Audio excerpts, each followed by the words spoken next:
中国配伍徐春英呢，有可能去和这民众党列入去不分区的名单内。刘委会进前捌表示，若准有当选，就要依法放弃外国籍。徐春英就讲，叫这区泰山教伊安怎放弃。区泰山表示，中国的国籍法规定真明确，第10条、14条、15条拢有写。若这中国学生列入去鉴宝议题，区泰山认为方向正确，愈紧愈好。民众党部分区名单想要纳入刘佩徐春英的风波，也搁伫议论。刘委会进前表示，若是当选要担任民意代表，依法必须放弃外国籍，引起两国论的争议。刘委会主委区泰山回应：，咱国宪法敢若规范咱政府组织。中华民国呢，我们的宪法呢会只有规范我们政府的组织啦，至于其他国家的组织，不管美国、日本、南非，都不是在我们的宪法规范范围内。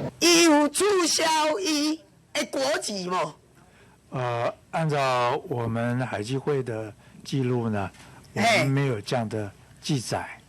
李大为嘛解释，提供失去原照证明是2004年的新规定。徐春英是1993年有婚姻关系，依照法律都无算较早的。对于徐春英爱区泰山教伊安怎放弃中国籍，区泰山回应，会当依照中国国籍法规定，第10条也是14、15条拢有，其中第10条就提起，外国人的近亲属定居伫国外，有伊的正当理由，会当经申请放弃中国籍。区泰山搁再声明，陆配参政依照咱国国籍法，实情满10年了后，就会当登记参选。若是陆生纳健保这个议题，区泰山讲方向正确，真赞同，愈紧愈好。卫福部它相关的法令呢，最后它有一个诠释的一个空间，但是因为这是他们是权责单位啦，我想我们作为陆委会，只要是方向正确，我们都乐观其成。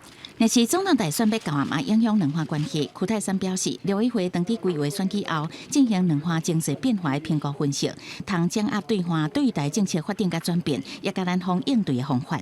记者综合报道。